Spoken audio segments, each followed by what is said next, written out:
Welcome back to the Geekcentric podcast, and welcome back to our watch club for The Mandalorian Season 3. This is the way.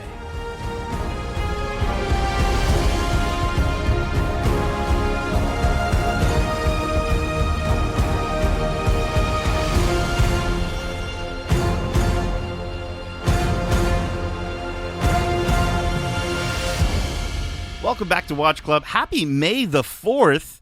My name is Nate, and this is our Watch Club for The Mandalorian Season 3, episodes 5 to 8. Playing a bit of catch-up here, but if you're joining us for the first time, this is Watch Club, our weekly review series, kind of like a book club, but way better. Keep in mind, we will be going into full spoilers for this series and Star Wars in general, so if you haven't watched the rest of this season yet, be sure to do so, and then come right back in less than 12 parsecs. Now, let me introduce you to my fellow Mandalorians joining me for this episode. First up, he's the juxtapositional Django-loving Jar Jar justifying Jawa Junkin Justin the Lumpawaroo Lawrence. What up? How are we today? Dude, I'm feeling good. I'm feeling fuzzy, you know, like a Lumpawaroo. I'm sure you feel that way all the time, Justin. I feel like a lumparoo right now. Jeez, it's been so long. I've been just itching to talk about. That's what I'm saying, episodes. man. So I'm sure that guy's pretty itchy. Oh yeah, I'm ready. I'm ready. Stoked to chat. But listen, we have another Mandalorian joining us alongside him. He's the daring and delightful, dynamically insightful, droid-loving Darcy, the damaged Dank Saber Hudson. Damaged? Yeah, really, you're sounding a bit damaged right now. That's why. I guess so. Or I mean, that way. I wasn't going to say destroyed. I mean, I know that's kind of what happened, but I took it back a little bit. bit. I don't know. I felt attacked there, man. I don't know why. I just crushed you with my Beskar fist. But listen, guys, we have so much to chat about. We obviously, Darcy and I, both traveled across Europe, heading to Star Wars Celebration. We also took some time to hit up Amsterdam and then went to Disneyland Paris. And then Darcy just got back from Barcelona as well. And so, we're both sort of feeling it. We're recovering because correct me if I'm wrong, Darcy, but like The Mandalorian, I don't think we really go on vacation. We go on adventures. Oh yeah, there is more steps are achieved on these trips than any other time of the year. It's ridiculous. I need a vacation when I get back from the vacation. That's it. We almost need to plan 2 vacations. But as I said, we've got so much to go over. No more dilly-dallying. Justin's like, listen, he's itching like a lumparoo over there.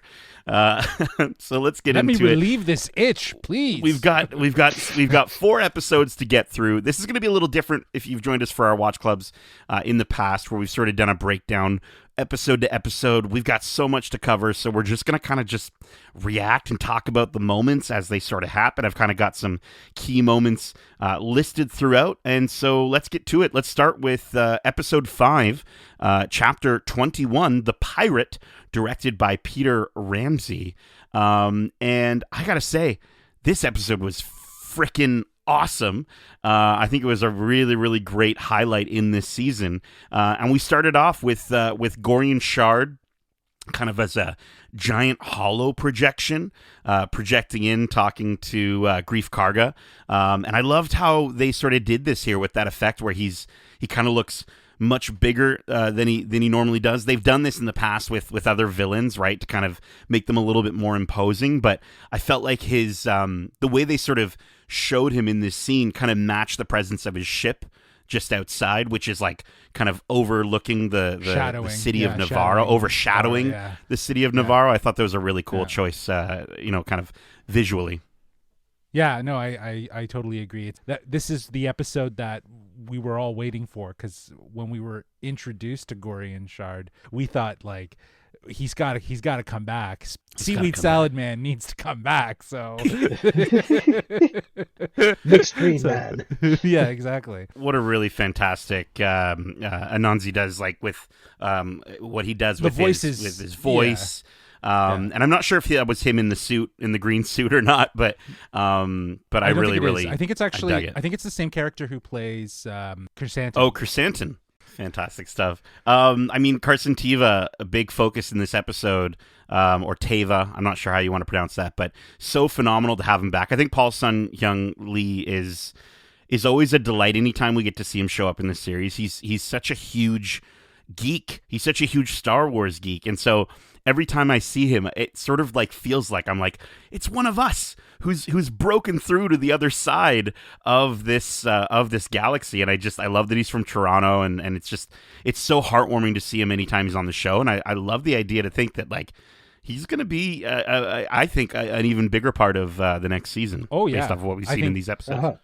Yeah, we haven't really, obviously there's more episodes to get through, but clearly it seems like the New Republic show that was supposed to star Gina Carano, now it seems like Paul Sun-Hyung Lee's Carson Teva is going to be leading this storyline, which I'm okay with. I'm completely fine with. I think it's so great to see a fan of Star Wars in this show, and I look forward to seeing more of him in future episodes, especially if they go down the route of really focusing the show on his character of Carson Teva.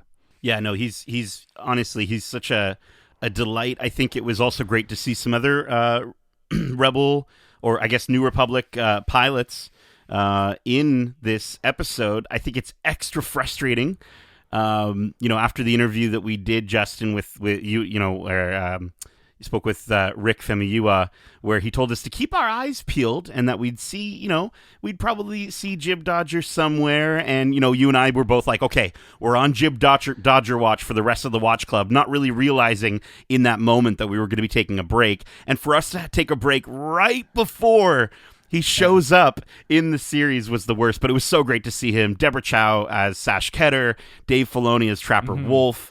And it just makes perfect sense to see them at the Adelphi base. I was just so freaking delighted to see that moment. Yeah, when we looked back and we were watching it, you're like, oh, he's wearing his hat. Like, Filoni is wearing his hat, his signature hat. Like, and it's funny too, because I think at Celebration on the live stage he was talking about how he doesn't have that hat, right? Like that is a prop hat.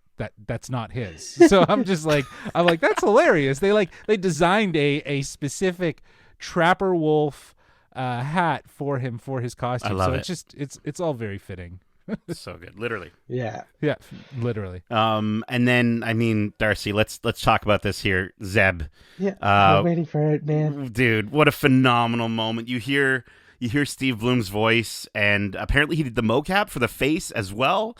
Absolutely looked phenomenal, Darcy. What were your thoughts? What was going through your head when you saw that?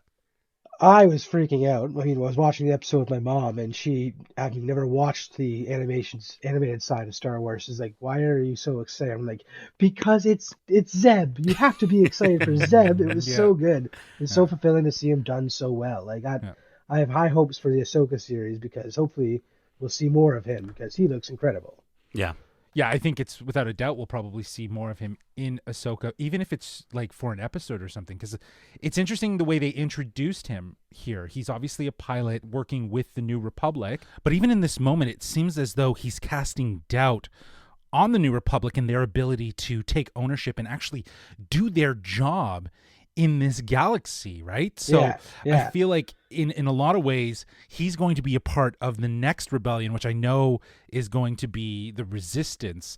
So I'm very excited to see it. I also love the fact that he's on his own. There's no one else from Rebels that we see. So it really does lead me to believe that the entire team from Rebels has divided. Because even in the trailer that we got for Ahsoka, it does seem like Sabine and Ahsoka are meeting again or reconnecting.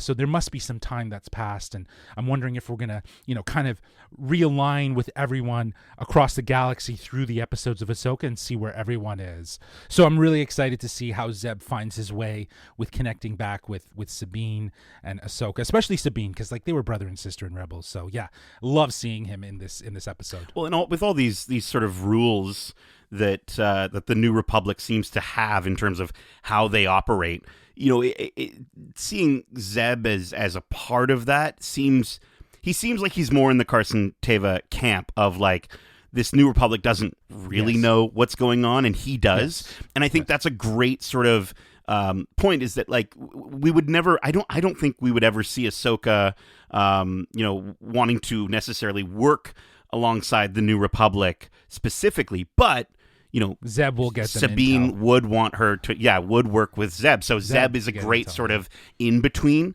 for those two parts of the That's galaxy. what I mean. Yeah, I think he's going to come in handy. We will see him interact with live action Sabine 100%. I just give don't us know if Rebel. we'll get... It's the next season of Rebels. That's all It is. It Just is the admit follow up to Rebels. Just admit which it, is like, Dave.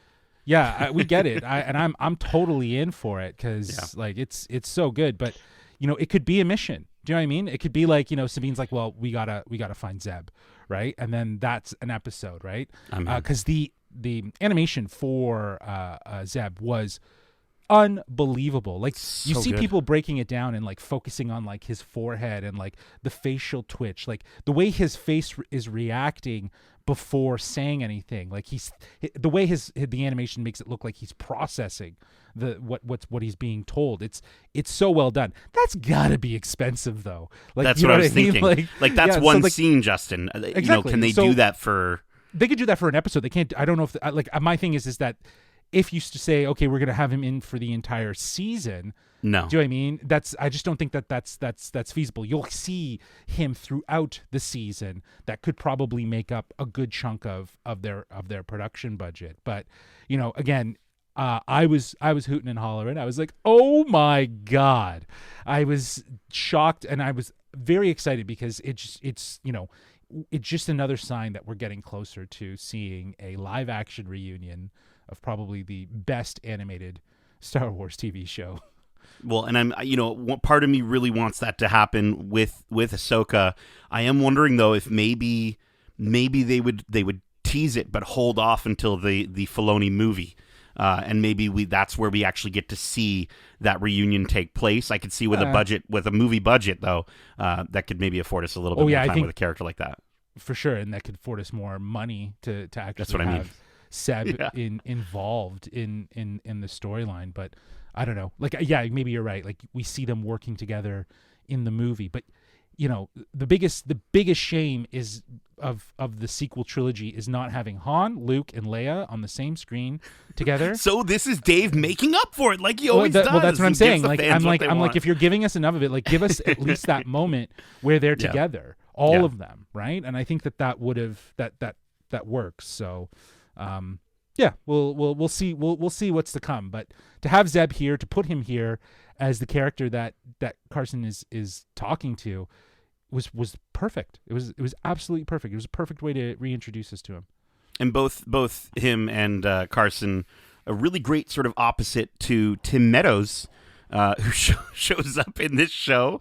Not one of the probably the easiest cameos that we're going to be talking about in this series. But Tim Meadows shows up and basically tells Carson, like, the New Republic's too busy right now. Take a number. We'll get back to you. We'll see what we can do eventually. And it's such a perfect character for Tim Meadows to play. But it's another example of kind of what we've just been talking about, like how foolish the New Republic, kind of was, and why the First Order was able to rise up. And you can sort of see that they're losing sight of what actually matters, which is helping people. And I love how Carson in this episode is basically playing.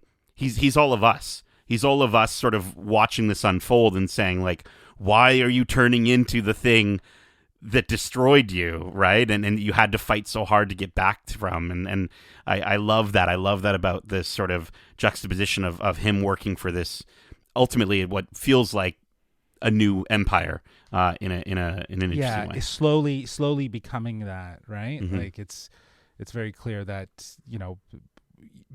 like I was saying before, the idea that the New Republic has taken such a focus in this season, and we're seeing not the good, we're seeing the bad of the New Republic and how they've kind of, as you said, starting to slowly become the thing that they were trying to destroy, because they feel some sense of responsibility of I guess cleanup, while also affirming their position as the New Republic as the next iteration after the Empire that's there to, as you said, help, in air quotes, the galaxy, but they're missing the opportunity. So yeah, it's you can see through Carson again, the way Seb is so dialed in with his response of, oh yeah, they're not going to help you, like how he recognizes.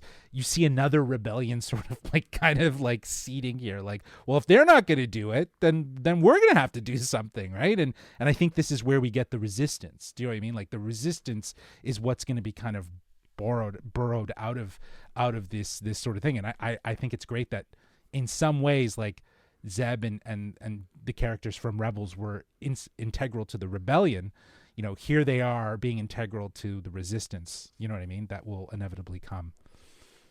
And it's a great sort of, I think that the scene with him kind of getting the take a number and we'll see what we can do, to then to see Paz standing up and rallying for Din and Bo, and basically just stepping up and vouching for them and saying, like, listen, if we don't help them, can we really call ourselves Mandalorians? In that moment in the cave, I was like, hell yes, like, let's freaking go, Paz. And like, I really did think that this might have been a moment that we'd finally see Johnny Favs take his helmet off and reveal himself.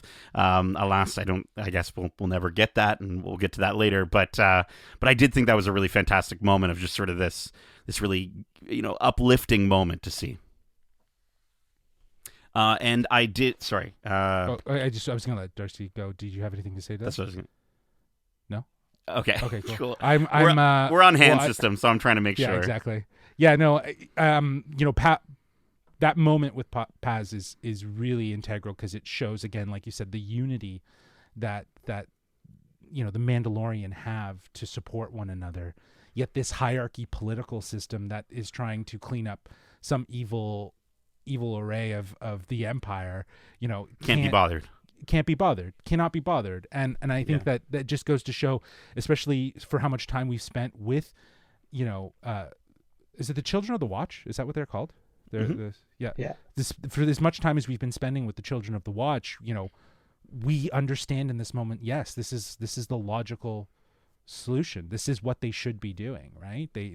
They're not the type of people that cower and hide, right? They help those in need, and that's how they've been able to be so, yeah, how they've been able to grow. So yeah, it's an interesting contrast, and it also makes sense as to why Carson would seek out you know, the man to seek out Din to get his help. And I love that he used the R5 unit. Like, he hacked the R5 unit. And he's like, he's like, yeah, I found him because of you. Poor R5. Like, he's like, but don't rat me out. Jeez. When you think about it, R5 is always there. He's always the one that's at the pivotal moments that we need him.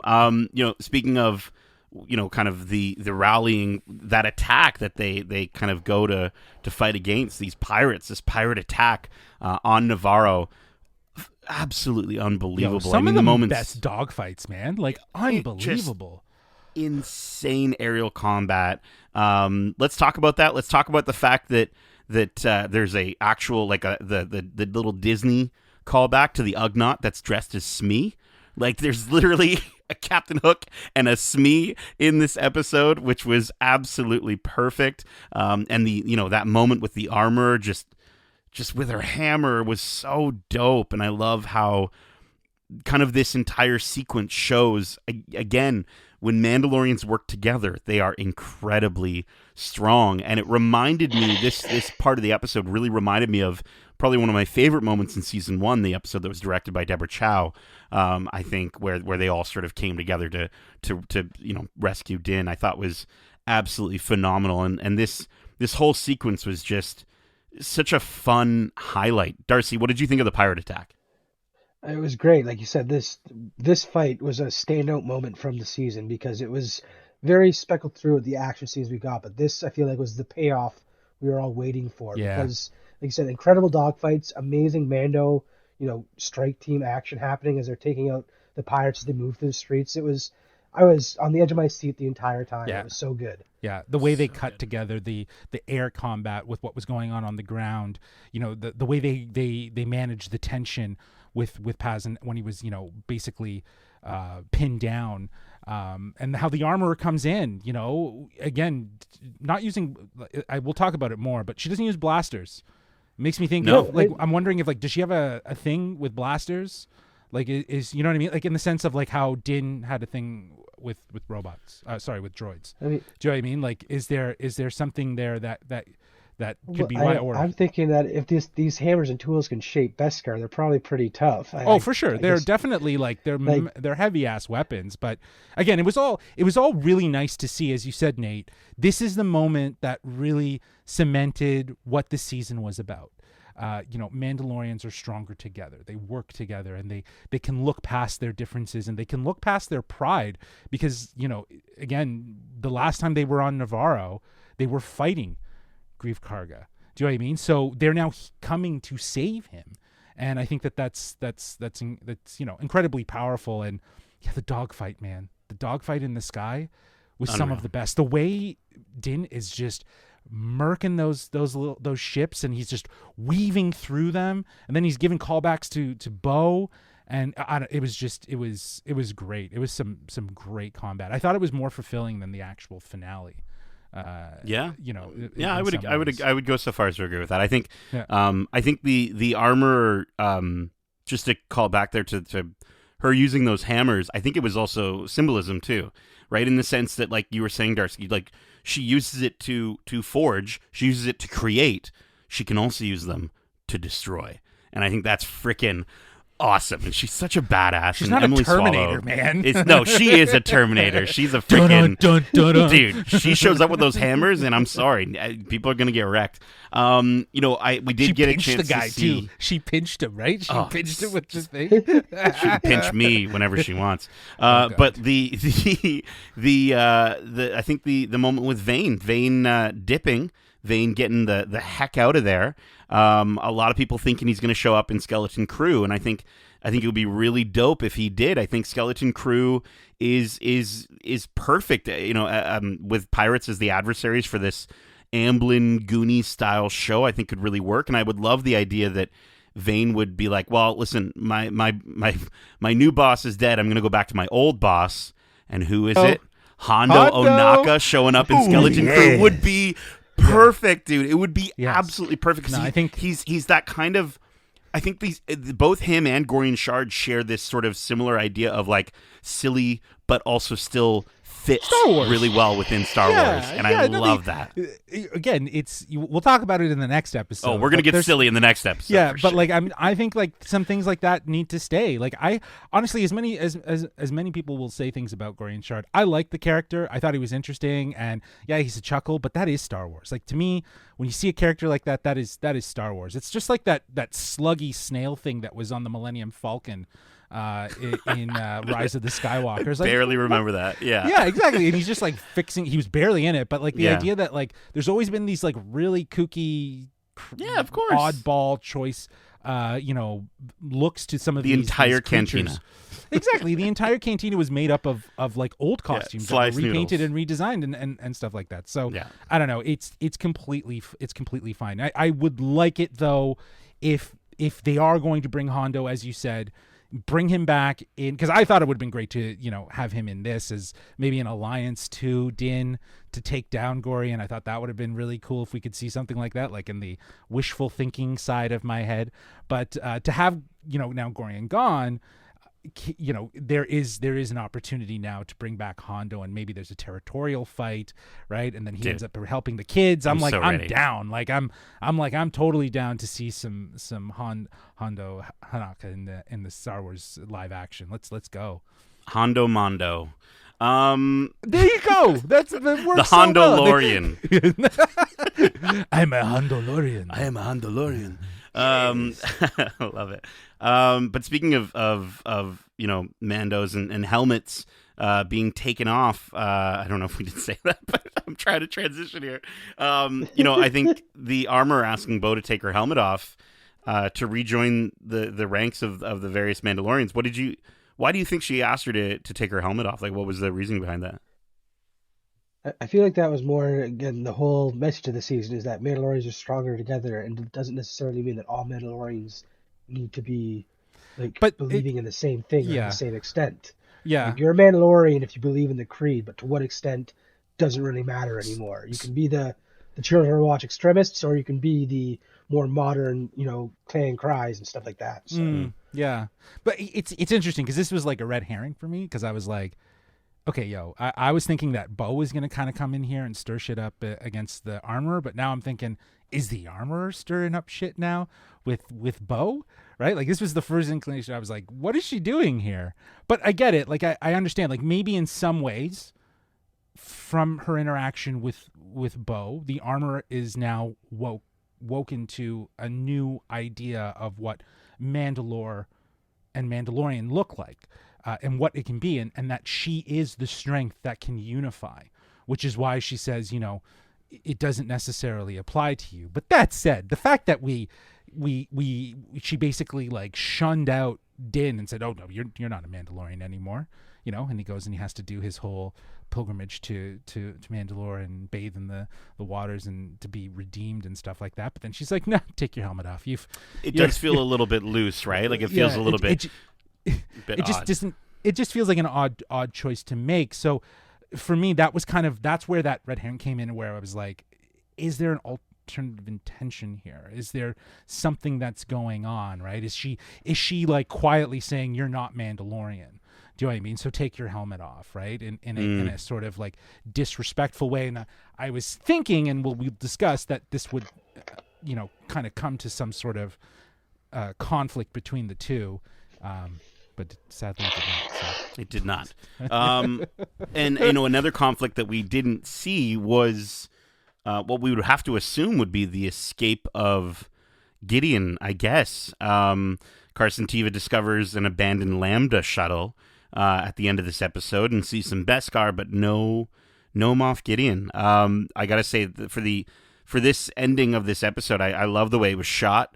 Very Alien-esque with the scanning, and I gotta say, like, the one thing I noticed, and Darcy, correct me if I'm wrong, but that little thing that comes out of the astromech droid, that the little flap that kind of lifted up and then floated out.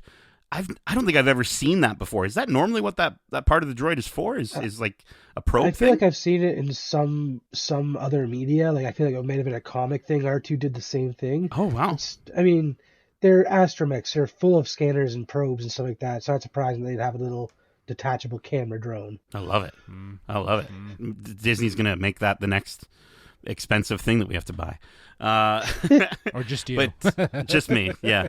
No, Darcy's got a droid army. He's buying all the droids. But this episode, this was outstanding. I think this episode, for me personally, and you guys can chime in as well, but I think this is my favorite episode of the season, actually. Yes. And I think it encapsulates everything that I want from this show without getting too silly. I think it still has the silliness of Gorian Shard and Smee, but I think that really fits. And overall, I just think it was great combat, really memorable moments between these characters, and just a good sort of complete side plot episode. Like, it felt like it fit really well within the story. It didn't feel like they were going kind of off the beaten path. It kind of felt like it was just put perfectly in the middle, and it was purposeful. Yeah. And I really, really enjoyed this episode.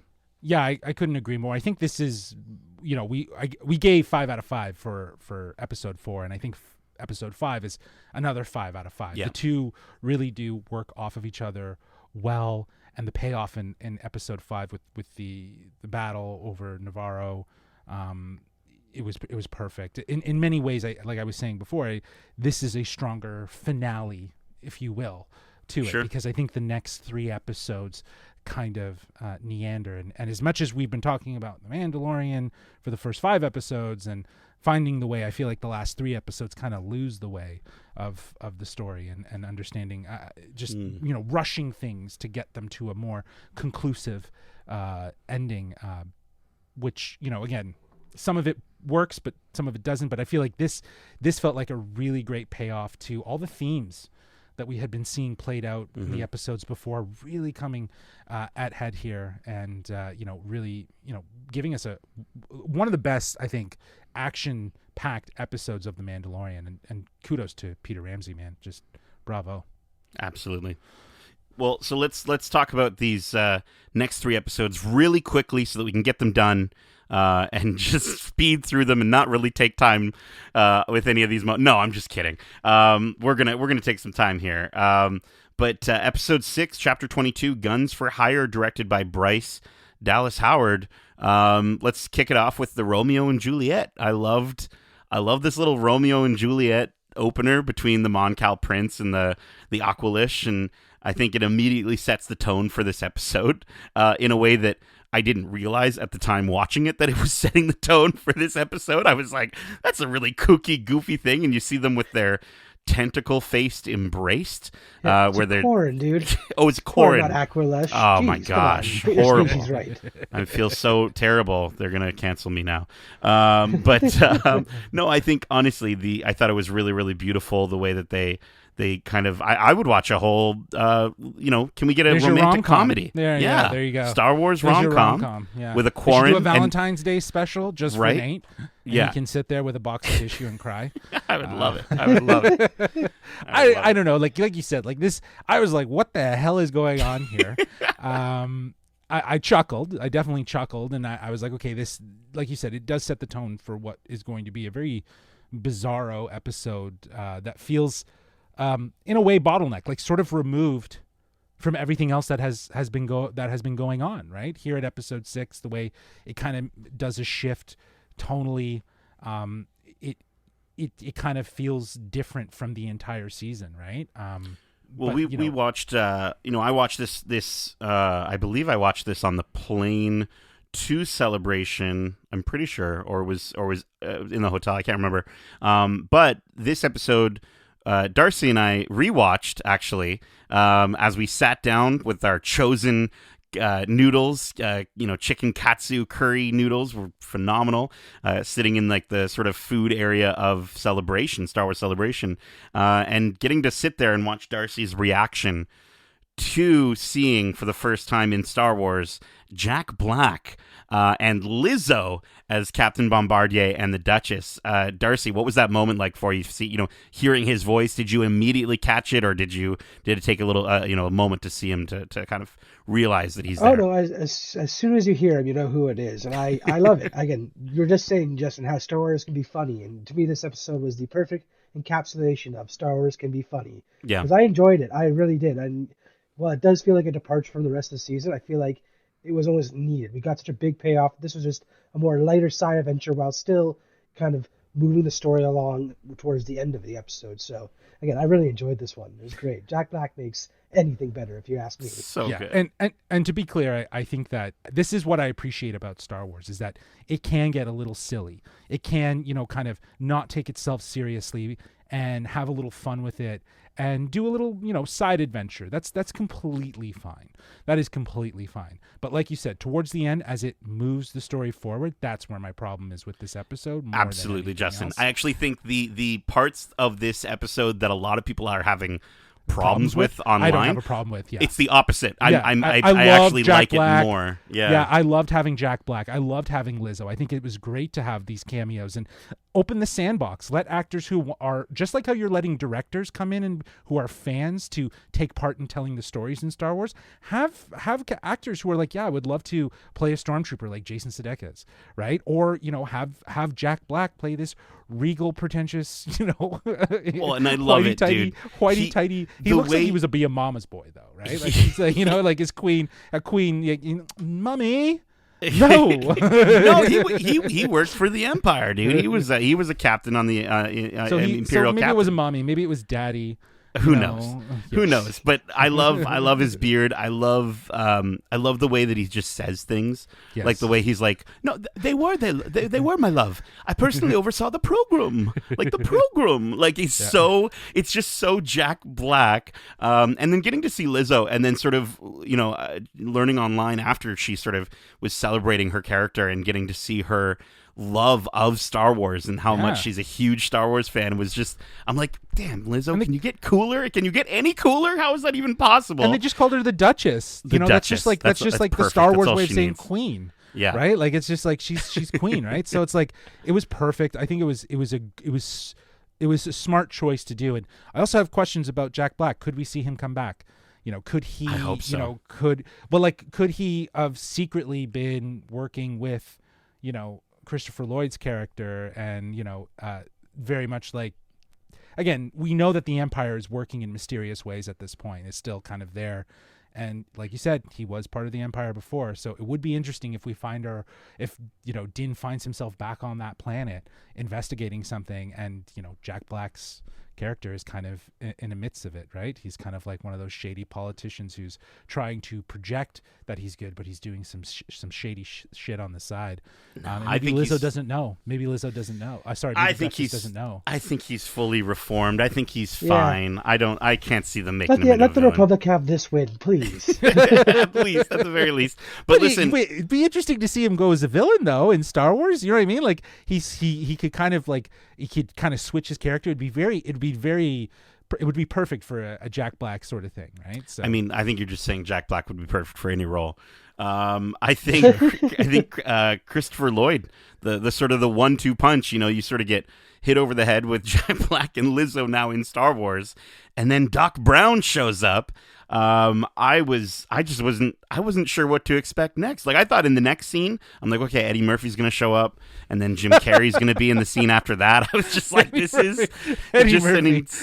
Be phenomenal, dude. He needs, dude, hilarious. It's going to happen. At this point, I think anyone can be in Star Wars. I think they can find Simon a Pegg's role for been them. in it. Simon Pegg's been in it. There's, again, I'm just listing off who I can remember, but there's tons and tons. Daniel Craig has been in Star Wars. So it's, again, I like this idea, like actors could sort of be Easter eggs, either, hidden in the background or very, upfront and obvious. Like you have Jack Black and Lizzo, like just very two clearly distinct characters in this. And again, Christopher Lloyd, who I'm guessing based on his sort of revere and what he was kind of doing behind the scenes here, he was a separatist.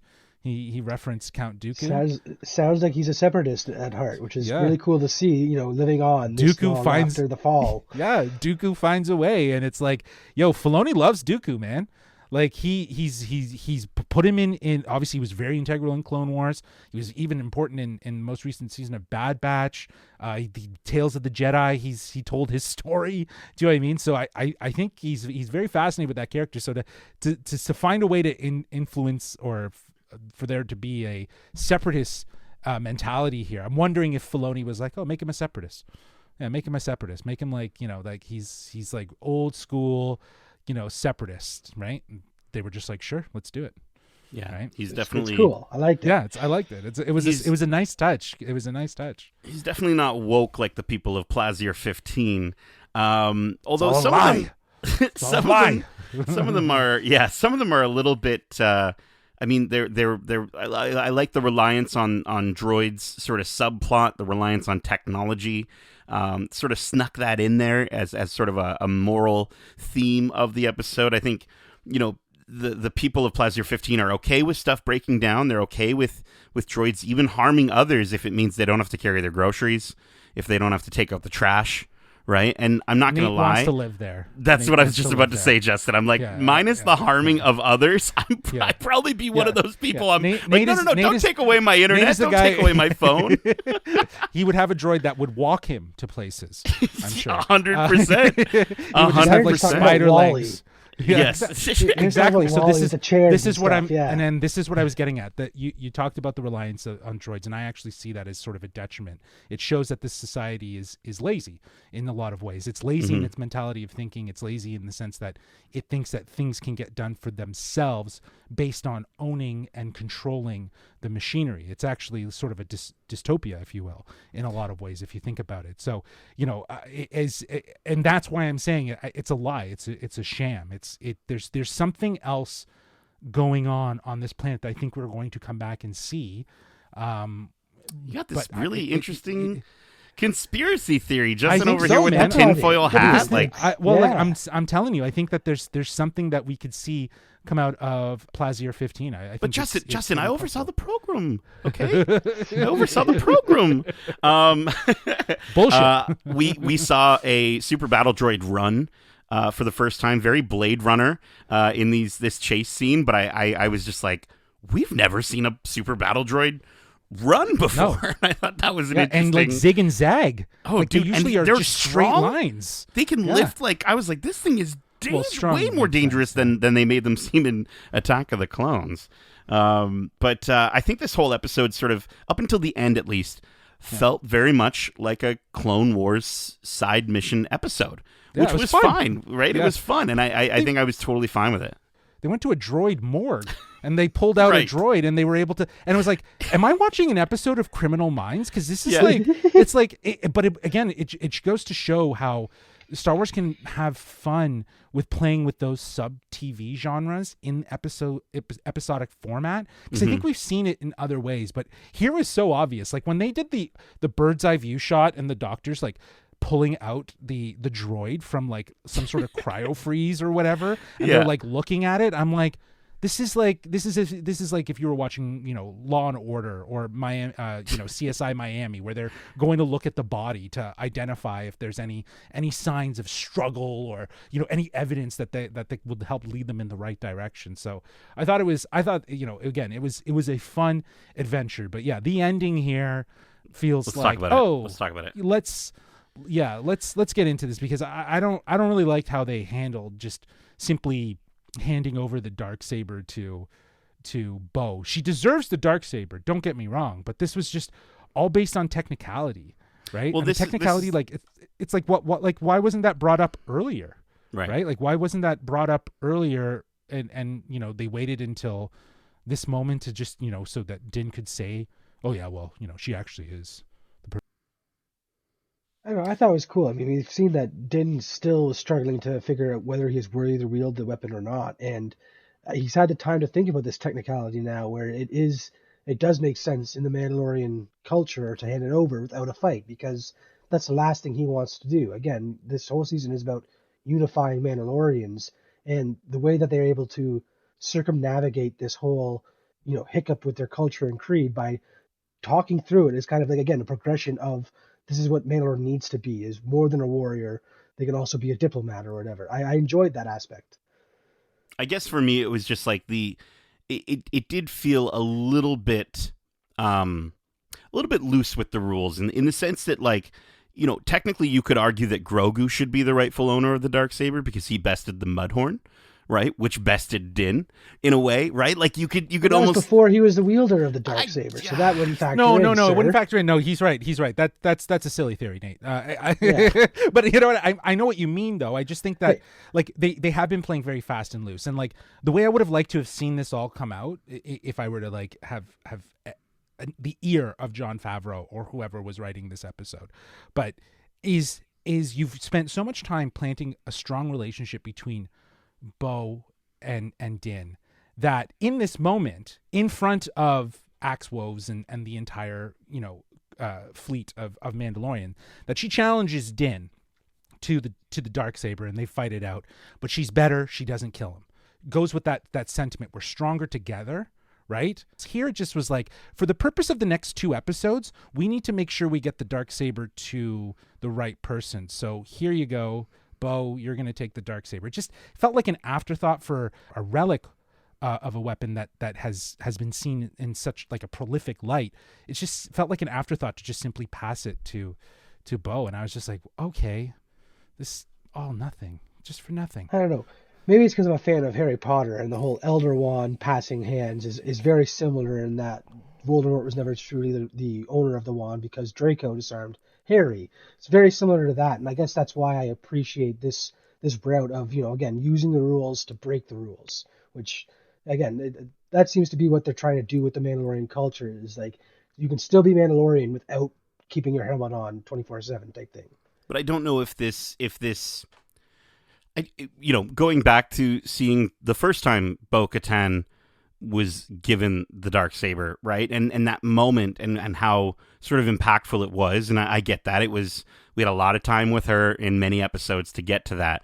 But I felt like for this moment, it did feel a little rushed, like you were saying, Justin. I felt like I would have, this was the moment where I kind of sat back and thought, I wish there was more than 8 episodes of this season. Yeah. Right. I wish that we could give these moments that we were building up to, we were waiting for quite a long time. Yeah. A little more room to breathe, I think would have been nicer.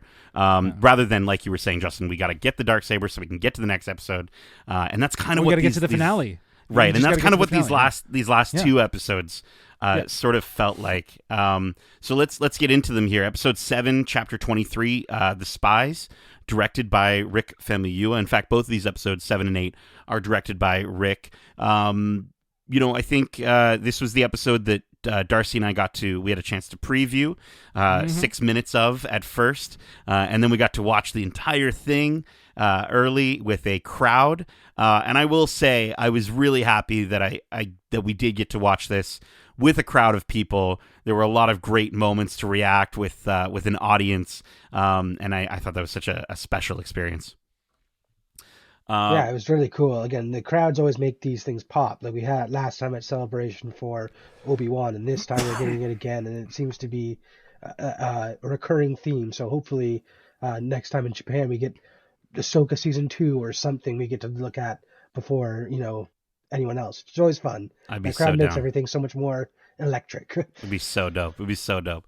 But we opened with sort of this cyberpunk city opener. I guess that's just Lower Coruscant, but it looked phenomenal. It looked fantastic. It looked more Blade Runner than anything Okay, else. Especially, sure, I guess, even like Elia Kane's like outfit.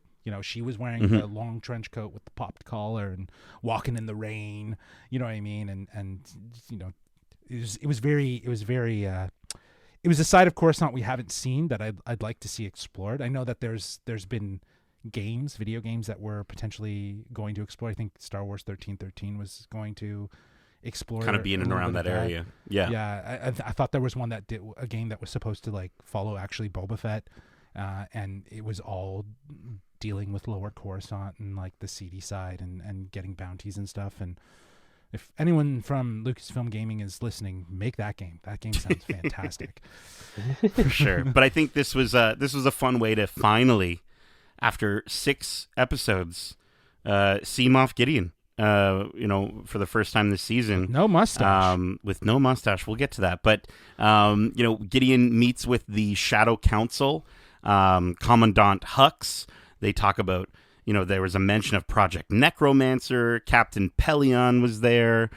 Thrawn's name was dropped. And Gideon recommends new leadership. I think... Right, live the Empire. He does that so perfectly. Every time we see Giancarlo Esposito, he said at the perfect. when we saw him at Fan Expo, he said he was going to say that. Yeah, right. And so, he totally did. When he said it in the thing, I was like, oh, there it is. Of course, it's in the last 2 episodes because that's when you showed up. But let's talk about this Shadow Council meeting. I thought it was really one of the more intriguing parts of the episode. I think Project Necromancer has to be that is the somehow. In Somehow Palpatine Has Returned. That's the thing that we've been talking about in Bad Batch. We've been talking about this entire time. And the way that it was discussed, was that Thrawn is ultimately what they're looking at is a placeholder until Palpatine can return. But I think in this moment, we sort of also, in these next 2 episodes, we learn that Gideon, he wants to be either that placeholder or he just wants to be the next emperor. And it's almost kind of like he sort of stole someone's homework. Like he looked over at Commandant Hux's like journal or whatever and was like, "Oh, that's some good stuff. I'm gonna just borrow a scientist here and there, and I'll do that myself." But no. What did you guys think of this Shadow Council meeting, Darcy? What did you think of Project Necromancer? I know the entire crowd, when Thrawn was mentioned, everyone was like, "Ah!" Everyone freaked out. Of course, this was before the Ahsoka panel, but what did you think of this Shadow Council meeting? I mean, it was wicked. Again, hearing Thrawn mentioned anytime in Star Wars gets me excited, especially with what we got later on that weekend. Right. The reveal of Thrawn coming to live action. So, understandable why that got such a big pop, and I loved it just as much as everyone else in the crowd. And the Shadow Council thing is really cool because it shows how, like, in other stories stuff like that, they talk about these remnants of the Empire, and you think that they're all just working on their own, but secretly they're working together. It goes to show how the First Order came about. Mm-hmm. Because there was this lasting, coalition behind the scenes. Yes. It's answering all these questions that were posed by the sequel trilogy. So, and the biggest question about this episode is that, it says spies. It's called The Spies, right? And a lot of people took, Elia Kane as a spy, and everyone was wondering who the other spies were. I think this group, this Shadow Council, is the spies. They are the ones that are sort of working within the system of hiding from the New Republic while also still kind of working within other factions of getting things running for the next iteration of what will be the First Order. I think, at least, because it's weird that it's called spies, right? And there's the plural. I was under the impression it was going to be the Armorer. Just going to throw that out there, that she was a spy for Gideon. Especially even the way Gideon says to Elia Kane, like, which Mandalorians? Which Mandalorians, right? I was like, oh, are you like saying like you got some friendly Mandalorians on your side? Right.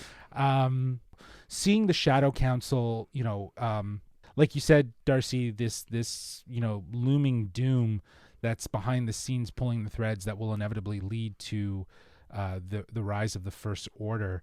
But yeah, like I'm curious, like this necromancer thing, it sounds like, so Hux is into it, but I thought Hux is, I guess the next iteration of Hux is not. Well, this is his dad, right? This is Commandant Hux. Yeah, but he's not. Yeah, Commandant Hux. He's into cloning, but then Hux from the sequel trilogy, he's not into cloning. He hates clones. Yeah, exactly. Also Hux's father was also involved in the brainwashing of the children that became the stormtroopers that Finn was a part of. So I'm not sure how he gets from this cloning supporter to there, because again, in the Phasma book, you really get into his backstory about how he weaponizes children from an early age. Yeah, that's what I was curious to know. So it's interesting that Hux is involved in this, and I don't know, maybe there's a sense of like he doesn't believe that it's achievable. It's interesting. I was just looking up. Screen Rant has a really wonderful article on General Hux and his father, and how they have such differentiating views on clones. And one of the things that they're sort of looking at is the idea that it's very possible that he has such a hatred for that idea and that concept because his father was so a part of it and so committed to it, and probably took him away from being a dad, from being a great father. Sure. Which is such a common theme in Star Wars. Yeah, daddy problems. I know. Right, daddy problems. So I think that makes a lot of sense, right? Is the idea that his hatred for the clones comes from probably his father's obsession, and I really think that's a really cool idea. And he's probably the one who might kill the program. Right. And, the program. The program. Yeah. So, but it'll be interesting to see how Necromancer evolves, because what's clear out of these episodes, at least, is that it was only serving a purpose for Moff in the end. Right. So. Yes. Let's talk about that. IG 12 is now here. Yes, no. And I know that got a huge pop. Everyone was just like, that is so freaking... Yeah. Laughing. Nate was laughing a lot. I was on the floor, dude. I was on the floor. I'm like, I was loving this. Darcy and I immediately looked at each other and like, we were telepathically, we were thinking like, oh my gosh, Megan's head is going to explode when she sees little Grogu. Just yes, because how incredibly adorable is that moment. And I love the when he tries to take the fruit, and Din's just like, I'm not enjoying this at all. Like, this is not working for me. And I was just like, it's so freaking good. I was happy to see where eventually that ended up. But for the time being, at least for these two episodes, I think it was a good call, and it was a lot of fun to sort of see that little dude. Little Grow dude. It was adorable too, because I think a lot of people were thinking, "Oh, is he going to say his first words? Is he going to say his first words?" And they literally put him in this like mech suit of IG-11, and he just has only two simple commands that he can orchestrate. And I just love how he's instinctually, like, as soon as like Grief puts him in, right? Din's just like, no, this isn't going to work. And then he's like, no. He's like, what do you mean no? You don't tell me no. So good. No. What? I don't like face. this. He's like, I don't like this. I don't like this at all. So you could definitely see it's like a kid getting into a toy that, dad's gonna have to buy, and it's just like, no, you're not getting this toy. Not this toy. Fine, you can keep the damn toy. Thanks, Grief. I got to put up with all this Seriously. grief now. Jeez. And then, I mean, to see Mandalorians still on Mandalore in this episode, waiting for their leader to return. I thought it was crazy, and they're still loyal to Bo-Katan. I mean, Darcy, how would these folks have survived all this time? You know, I mean, I guess is it again? This is the message of like Mandalorians are stronger together, and that's maybe why. Yeah, possibly. I mean, they do touch on it in the finale about how they managed to survive and stuff like that, but it makes sense. I mean, like, of course, what happened to the planet was horrible and stuff like that, but obviously it wasn't that bad if other races were able to thrive and function underneath the surface. So what's to say that other Mandalorians couldn't find these old caverns and hide out there? So, I mean, it's really cool to see them, and the fact that they created like a new Mandalorian culture almost as pilgrims traveling this wasteland of a planet now. It's really cool to see again the future, if you will, of the Mandalorians. This is the Mad Max Mandalorian version. Yeah. But it also reminded me of an episode of Rebels. I just got to. It's season 2, episode 3, The Lost Commanders, when they meet up with Rex, Wolf, and I can't remember who the other character is. He's Gregor, yeah, and Gregor, and like this felt very familiar to that. But again, as we get to the end of this episode, there is a pretty sweet reveal. But I don't know. The one thing that I kept thinking about was like they were there all along, but they didn't recognize or see any Imperial elements. Do you know what I mean? Like, I mean, I most guess of it's a their big civilization planet. was destroyed. Yeah, it's a I big guess planet. it's a big they lost a planet, lot but- of their technology. There's issues with communications. I mean, this is not just like a regular planet. Shit has gone on here, and there's no longer they are a operating regular under the place. surface. Fine, they're operating under the Yeah. surface, but like it's pretty interesting how they inevitably found it. Do you know what I mean? They just found it. You know what I mean? The entry point into this military base. But it was a really interesting moment where you do realize, well, they've been there all along. So if they've been there, if Moff's been there all along, and these guys have been there, you're telling me they haven't seen. Well, I think the idea is, I actually don't think that they necessarily did too much traveling around the planet. I would imagine if you're able to find resources or you're able to grow resources in one specific spot, that's it. You Stay near stay that there. spot. You stay there. Why would you go anywhere else? If you find water, if you find food, there's really no reason. I feel like their necessarily. journeying was only to look for other survivors. I feel Right. like, to try and bring all the survivors together. That'd be the only reason why they would travel continue and to travel. right, had but that they would boat. also right, and I also think though that if you're there for as long as how many years has it been since A Night of a Thousand Tears that they've been there, like you would imagine that sense of like, okay, we've got ourselves situated, like you said, why don't we try to find more survivors and explore what's left here? It seems because in the end, the way they found themselves in that base was very convenient. Well, I mean, again, if you think about what happened, it was a massive bombing that took place on the Night of a Thousand Tears, and the crown city of Mandalore was the main target, and that's where the base was. Obviously, they're not going to go back to the site of the explosion because that's where your radiation levels will be the highest. There'll probably be no chance of survivors because of how eviscerated okay, I it see what was. you're And they saying. used it was probably more like that, like stay away from this highly toxic place Right. while we try to survive in these pockets of greenery that we can find. And that's probably why Moff Gideon put the base there, is because it's a reminder to all Mandalorians what happens when you face the Empire. It sounds like I thought it was really cool. Sounds like a really evil Moff Gideon decision there, Yeah. so that makes sense. And I would imagine, having a ship can come in handy when you're attacked by giant monsters from under the surface, which I totally thought, I was like, here's the Mythosaur, and then it wasn't. And I remember, Darcy, I was like looking, I'm like, it's the Mythosaur, and you're like, no, it's not I was the like, Mythosaur. no, it's not. There's no horns. But this giant creature pops up and they have to go underground, and then yes, they discover the base, and these new Beskar troopers are wicked looking. It's weird to me that the Empire wouldn't, we talked about earlier the idea that like Moff is sort of like he's kind of cheating off of Commandant Hux's homework or whatever. I can imagine maybe the other way around, they sort of saw the design for this. It is weird though that they wouldn't try to continue with Beskar. I guess, obviously what happens with the end of this season might sort of prevent them from exploring Beskar. Maybe they don't care about their troopers enough. Maybe they're replaceable, so they don't need Beskar. Beskar is also super expensive. That was like the whole thing, is that it's a very rare resource now. Right. After it happened. But isn't that why he's there? Isn't that why he's there? Yes. Like Moff is there just is mining it, right? Like he's trying mining. to make the ultimate army, though, and the Empire wasn't about the ultimate army; they were about the biggest army, and that's why they had so many people, and that's why their armor did nothing, is because they were cheap and just wanted the numbers and the bodies to throw out there. Yeah. Whereas Moff Gideon's going the alternate route, where every body is an army. Well, these Beskar wearing troopers definitely answered the question of who broke out Moff Gideon.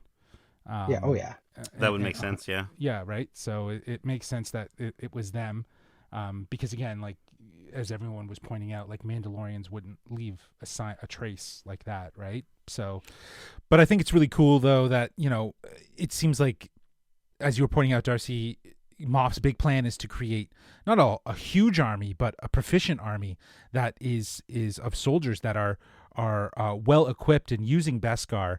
To see Mandalorians fighting kind of their own material and what they hold pride in themselves, it's really interesting juxtaposition. Well, and I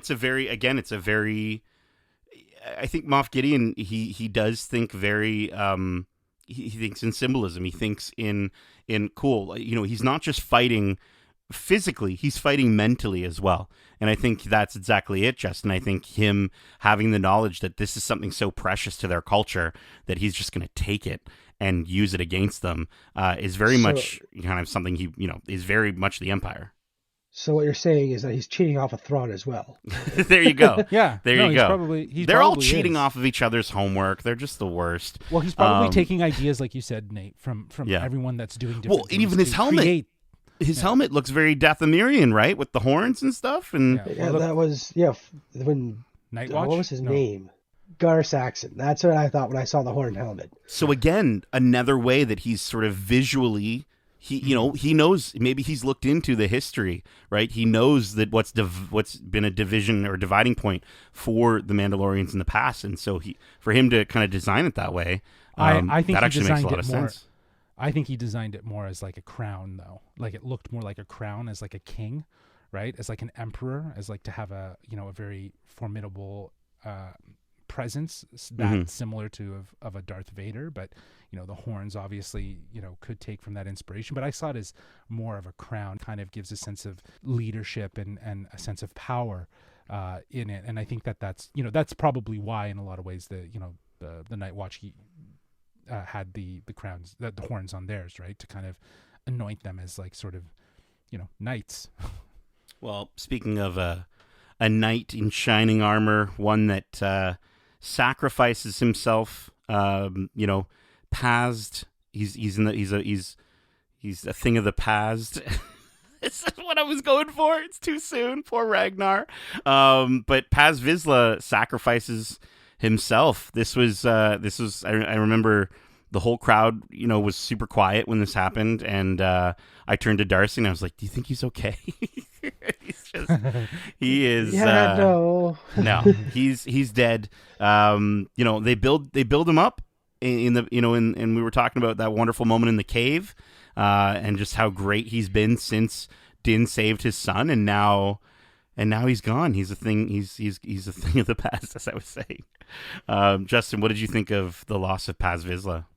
Well, it was a good send off to a character that has kind of been, you don't know if you can trust him. And like you said, after episode 5, it was clear that his allegiance was to his creed, his people. He's a family man. He had a lot of pride. So they gave a lot of focus. So in this moment, it sort of made sense that he would die as a sacrifice that would help, the Mandalorians escape and inevitably become stronger together. But yeah, I thought it was interesting to, suddenly just pull out the Praetorian Guards. You know what I mean? They're just like, here we go. Let's give him like the ultimate fight. And they took him down pretty quick. Like he tried to fight, but they knew where to stab him through the armor and through the chest plate to get him. And, there was some precision there. So I wish we had seen a little bit more fighting, if anything, from this moment as a bit of a final send off. But he'll be missed.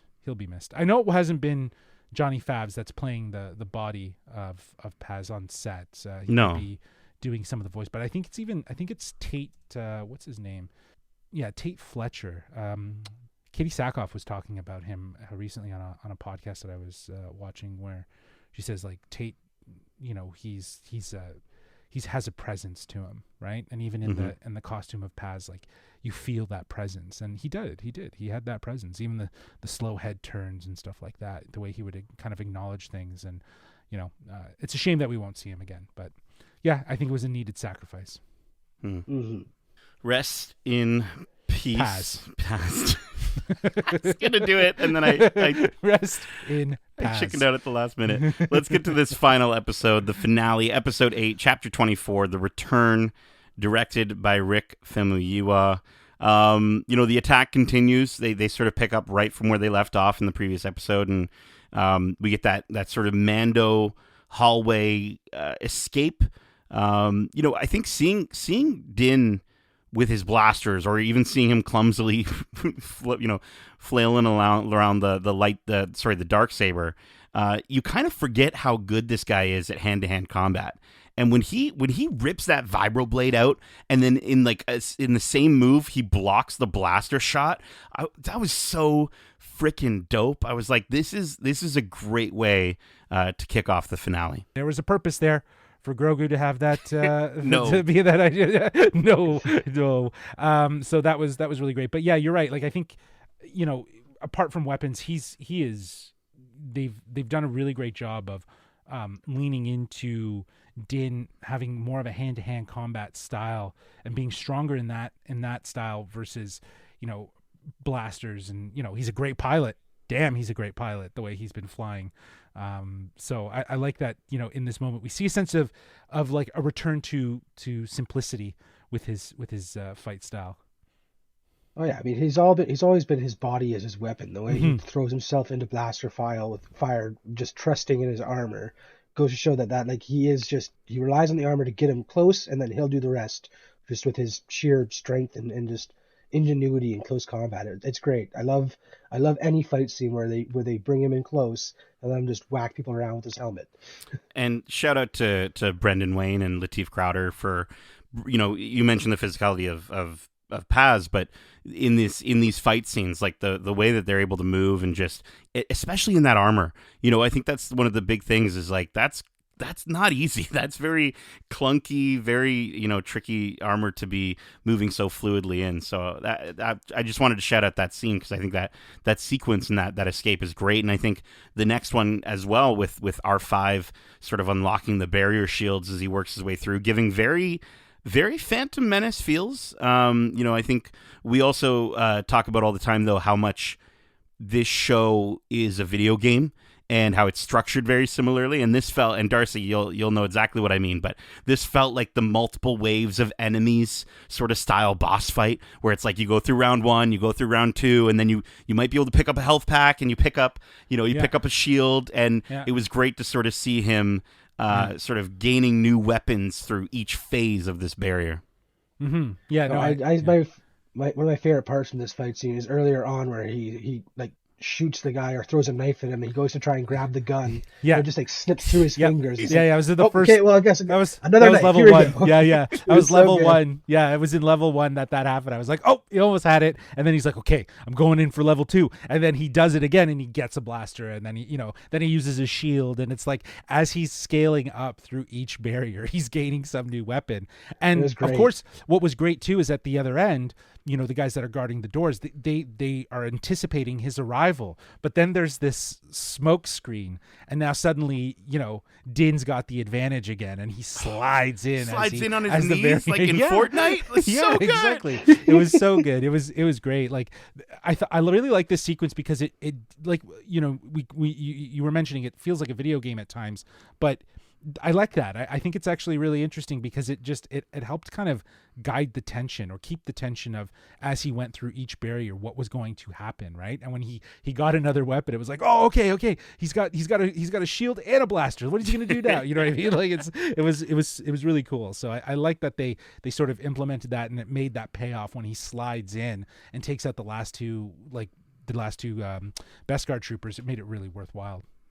And we were just saying, rest in peace to Paz. I think rest in peace to that one little mouse droid that got knocked off into the giant pit. Shout out to R5. Takes off, takes off with the jets. I'm like, I'm out of here. Yeah. Dude, I guess all astromechs just have these jets, like you were saying, Darcy. They all got this little these different aspects of technology that are just hidden away inside their little bodies. But at least he had closure to his story, right? Like R5 has kind of had a bit of an arc here. Yeah, which is really He interesting. got the chance to be the hero. And exactly. He pulled it off. He got to do the R2-D2 adventure years later. You know what I mean? Yeah. It just goes to show age doesn't matter. Do you know what I mean? Age doesn't matter. Different times. It's just a number. It's just a number like R5. Exactly. But no, I think we also want to give a rest in peace to Clone Gideon number 1 through 8, or however many of them that were there. We got to see that the entire time. Sans mustache. Gideon, sans mustache, but Gideon was just working to clone himself, and he sort of was playing off to the rest of the Shadow Council like, oh, clones aren't my thing. That's your thing, Hux. That's not my thing. Don't worry about me. I'm not doing anything with clones. And then as quickly as we discovered the clones, they were completely wiped out. Did you think it was a little bit crazy how sort of fast this turnaround was of they're clone Gideons now? No, there's not clone Gideons. Do you think that this was all he had? And like, did he not think that he'd need Pershing anymore? He's like, well, we got 8, so we're good. That's all we need. Like, do you think there's more of them out there, or what do you think? I mean, I feel like the one we saw probably wasn't the real Gideon. Like, I'm wondering if that extraction went poorly, and they're like, okay, we'll just thaw out a new one, and we'll say he's the real guy, and then go from there. It makes me think that we're probably going to see another version of Gideon in a clone somewhere else. I mean, I wouldn't be surprised. What I'm saying, I guess. Somehow Moff Gideon returned, is what you're saying. Yeah. That's what you're saying. Yeah, there you go. You got that joke in. Thank you. I feel like you're right, Darcy. I think that the whole introduction of the clone is as quick as it was.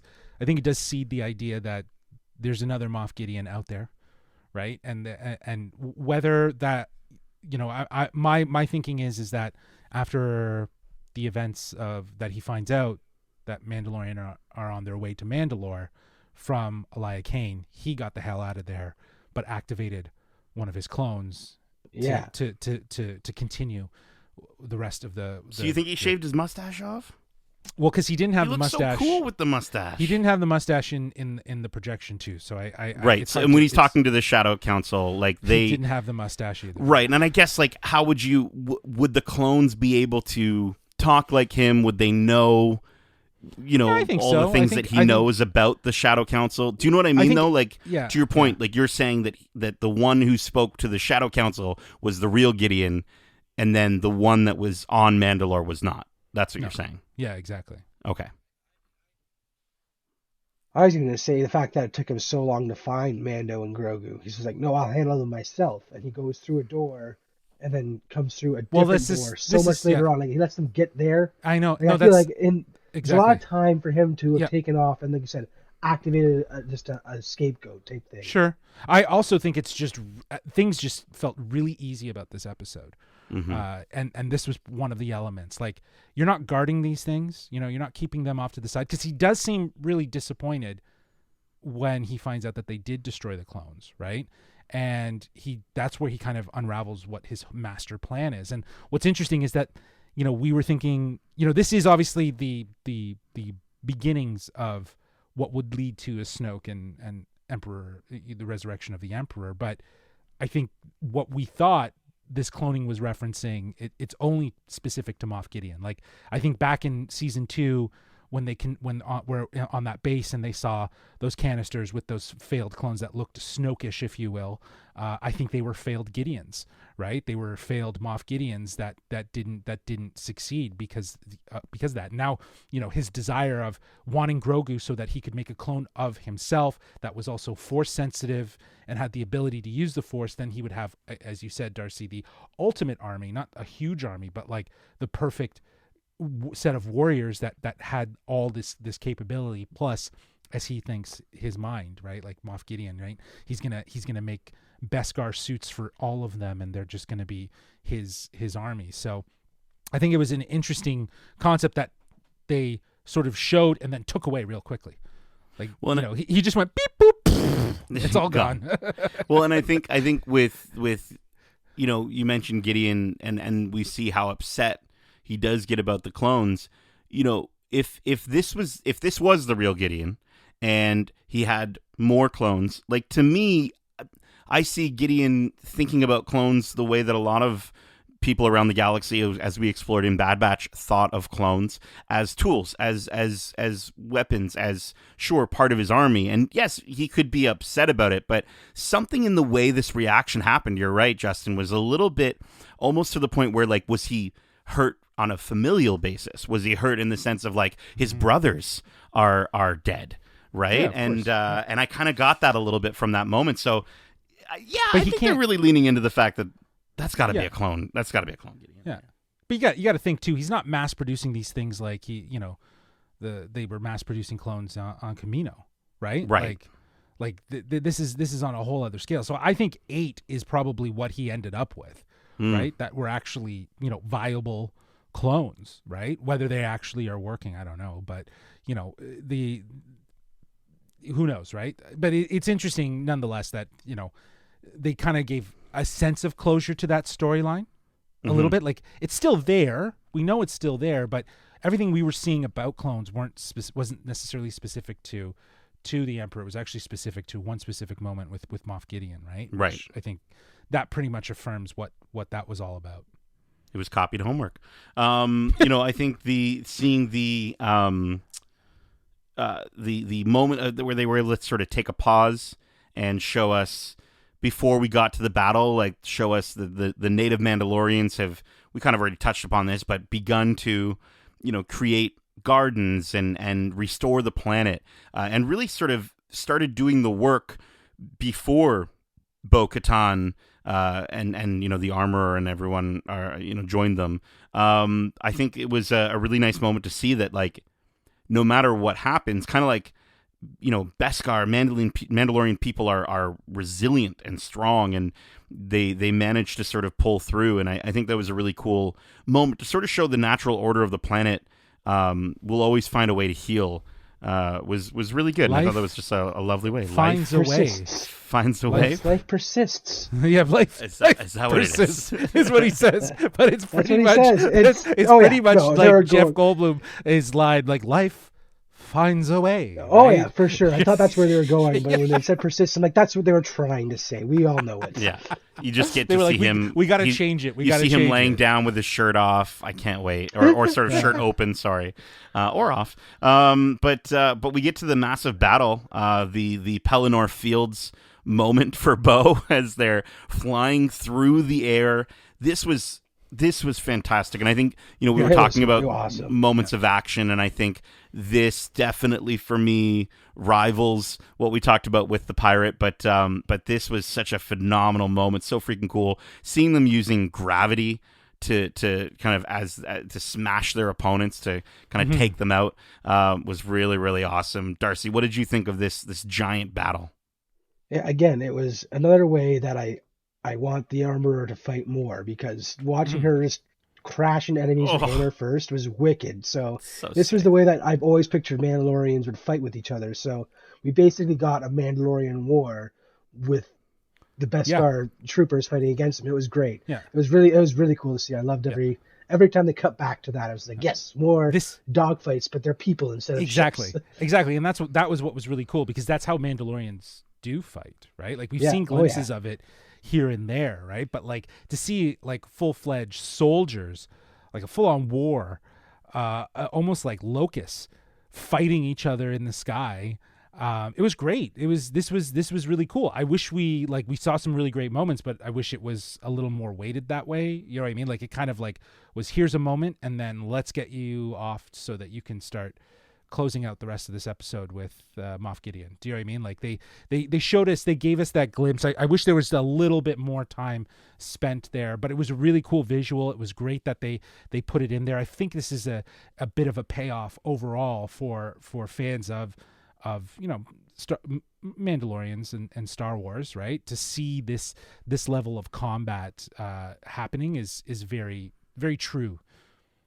Well, speaking of combat, Gideon facing off against Din, bringing out the Praetorian Guards. I was kind of like, yo, like, as cool as it is to see these Praetorian Guards, that's pretty cowardly to kind of go 4-on-1 in this situation.